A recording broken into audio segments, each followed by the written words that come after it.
Check it out. I'm wearing my hoodie that Baja and Brown signed. Fired up. I hung up the Birmingham t-shirt that I bought. I kept these. I don't normally keep those, but it was the first time Supercross is in Birmingham. So yeah, I'm not gonna wear this shirt or wash it. I'm just gonna keep it. Got a little Hall of Fame walk here. Got the original 90s mechanics wear Kawasaki shirt. I wore that to the races. Probably wear this to the Nashville race too. Got this from that Ricky Carmichael bike that I built. This is the original 1990s. What does it say over here? 1991 Kawasaki Good Vibrations OG poster. Bought it on eBay. Got the Brian Deegan signature McAdoo's, the one that hit me in the nose. Today's a big day for the TTR. That's the main focus of this video. I got to take the seat and gas tank back off. This is just to mock it up. I got to put the carburetor back in, which is over here. The gas tank, fuel tank, we got graphics. I might wire up this light, all types of stuff, and then we're going to do a test ride. And then I got to get this bike ready because I think I'm racing it Saturday at McClarity's outdoor races. So that's going to be a new one for me. I've been preparing. I might have to test ride this too because you guys know I put a full brand new Hinson clutch in there and I never tested it yet or broke it in. So I might go do that. I did new chain and sprockets.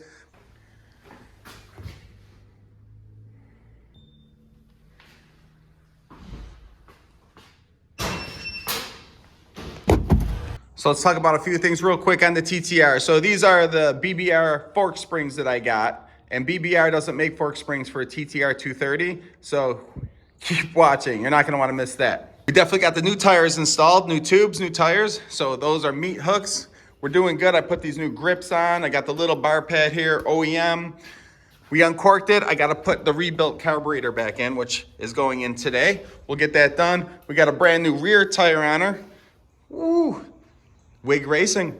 And I'm leaving the chain and sprockets as is for now. Some people re-gear it, but with it opened up and put together, we're gonna test it like this for now. I'm definitely gonna get another chain at least, but I might re-gear it. I don't know, we'll see. And lastly, before we take it out for a test ride later in the video, we gotta install these. So fire it up. You guys look at this. I got this auxiliary fuel tank. This thing is supposed to go on the forks.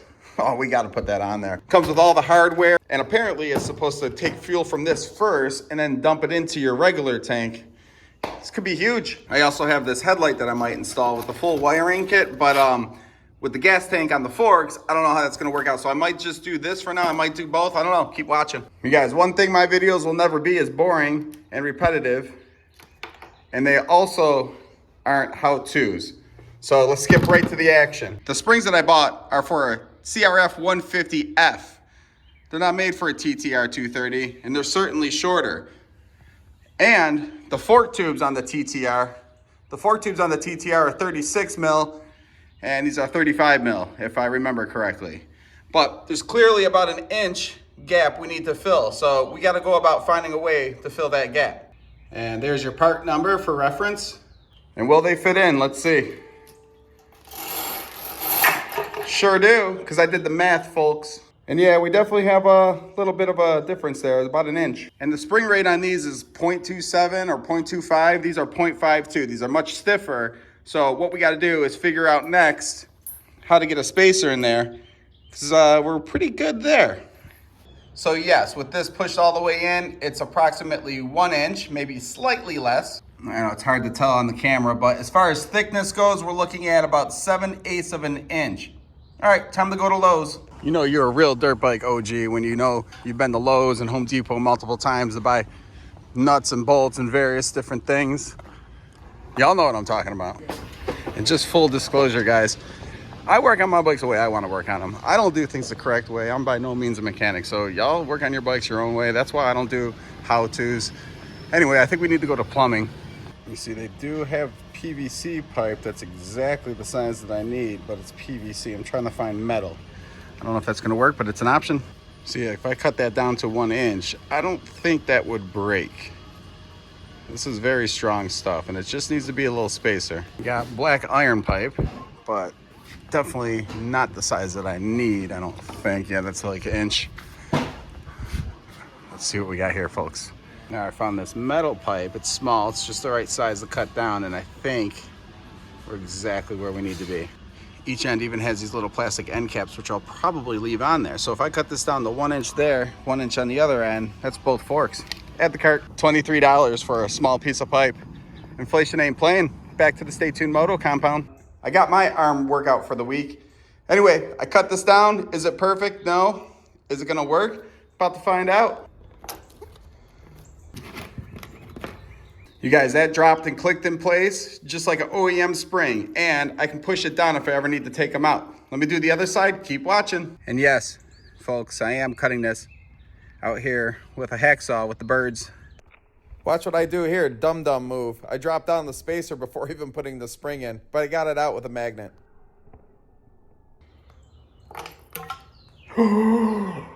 Okay, both those springs are dropped in and completed. Let's get her on the ground and test it.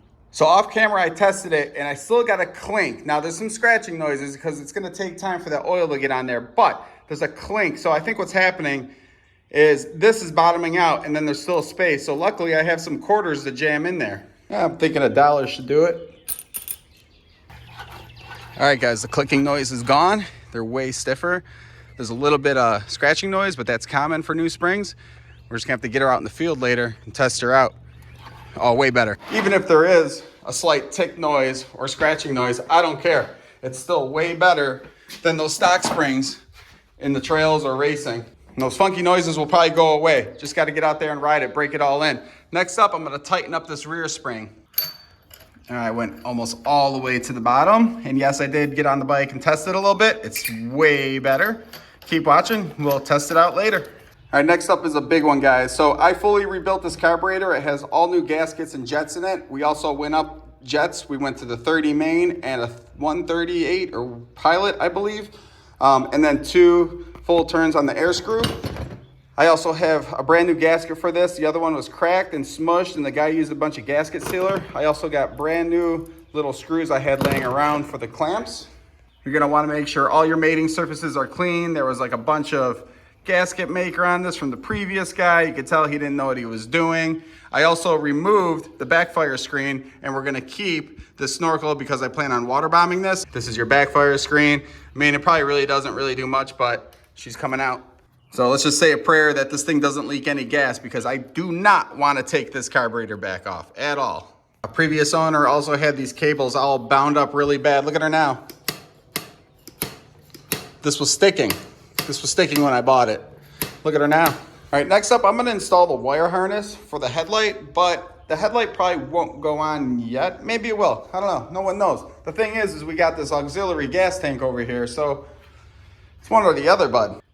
Check it out, I got my weatherproof switch mounted. I brought it through here. I have the relay mounted up front here with some of the other electronics, which gives it enough room. The wires come through here really nice. This will go to the headlight. This will go to a brake light possibly, or just a running tail light I'll probably do. I got this nice braided line coming down through here, and then we got some extra slack here still, but we'll get to that in a minute. But then we got it routed right through here, so just keep it clear of any heat and moving parts. So we'll get back to the headlight, but this is what I did, guys. Check this out. Tank is on, battery is in, air box is covered up, so we're good with the air. Gas is on, we got no leak. Let's take it outside right now, see if she starts. Well, we got power here. Let's see what happens. She's got oil in her. I never took the oil out, so I feel like I'm forgetting something, but I doubt it. Let's see what happens, guys. Let's give her a little choke. No way.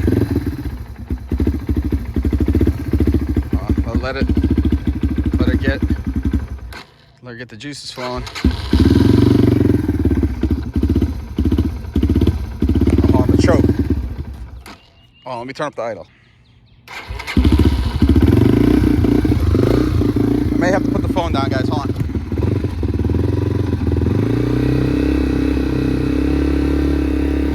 There she goes. Hold on, let me get this idle turned down. Get all the air out of the carburetor. Idle's way too high, but sounds really good, actually. There we go. Hold on. Let's get her in the zone. Let's get her warmed up. I'll tell you right now, that sounds awesome. That sounds way better as an idle than what it was when I bought it. She was barely purring. I mean, it sounded cool. It sounded like a Harley.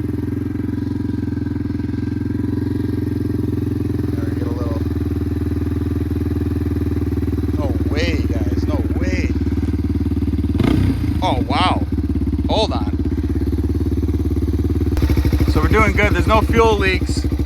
I forgot to tighten up my rear brake, so I have like no rear brake. I'm letting it warm up because these things really need to be warmed up before you really start getting on them.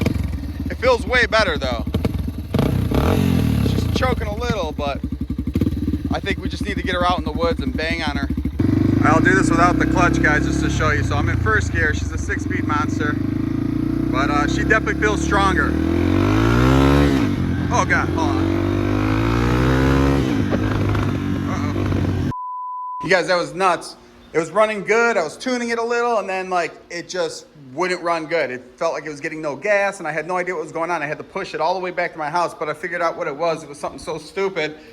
I didn't have the hose all the way down, and this clip was basically on the edge there, and I think there was getting an air leak there, causing a siphon problem. So anyway, she's fixed. I just rode it again. I'm gonna finish up the bike for you guys for this video, and then we're gonna take it out in the field because doing this at the house sucks. In a perfect world, I would love to install this auxiliary gas tank on the forks and the headlight at the same time.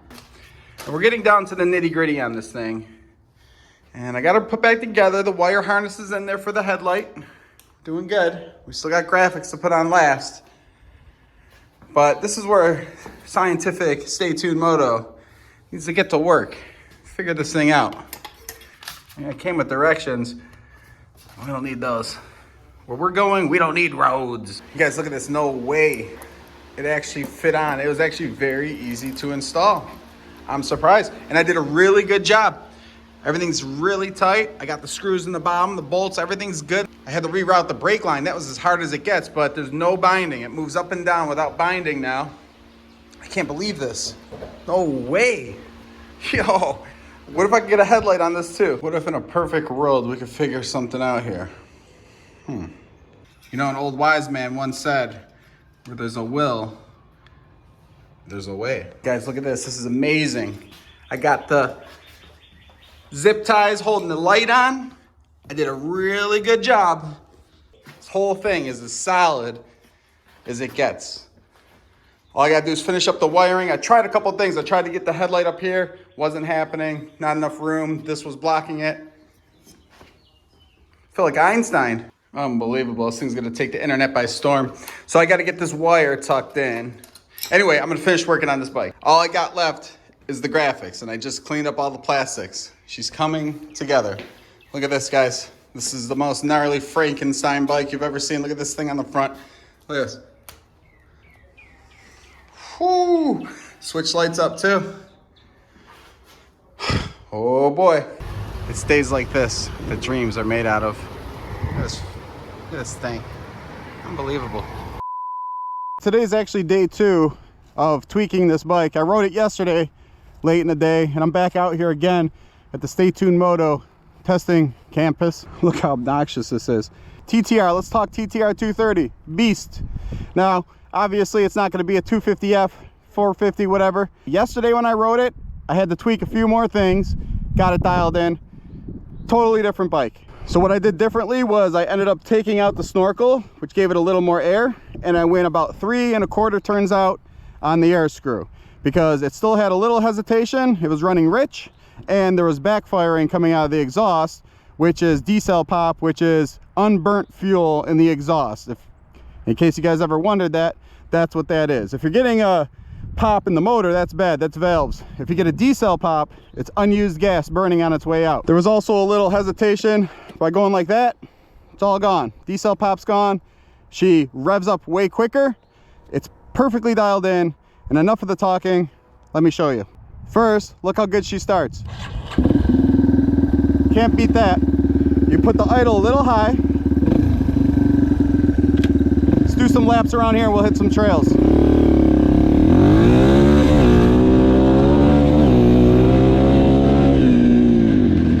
Now I could still re-gear it, but I'm not gonna look. This is me ripping up the grass.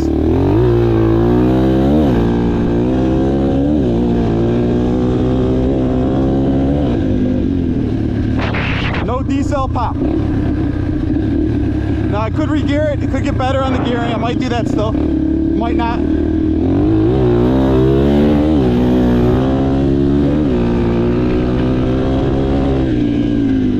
Woo! Woo! Let's go hit some trails.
Bring it, SECCA boys!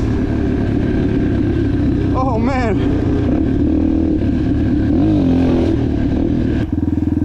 I plan on making a single track. You got up and down hills, no houses for miles. So I got to start working on this soon. I'll vlog about it later.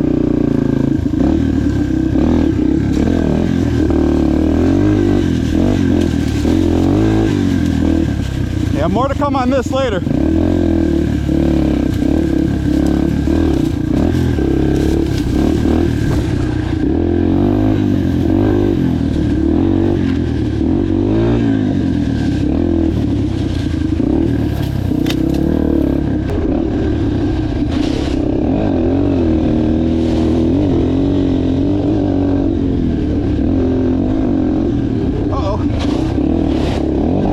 Baja beast.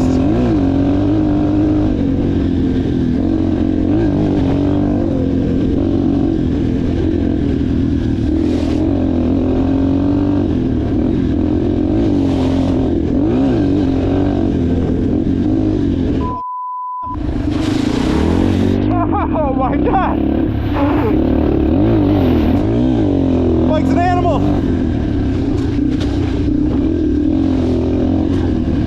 Absorbs those bumps. Okay, hold on guys, I'm soaked. Completely soaked, guys. You think I want to do that on a $20,000 race bike? I don't think so. I'll come out here with this every single day though after work. So I'm gonna finish off the vlog here. I think you guys seen enough.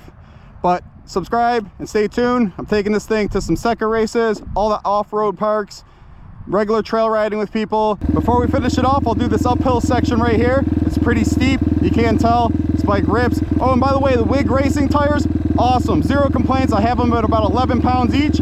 Rips. And look, the gas is starting to siphon through. She's feeding into our main tank. It's gnarly. All right, here we go.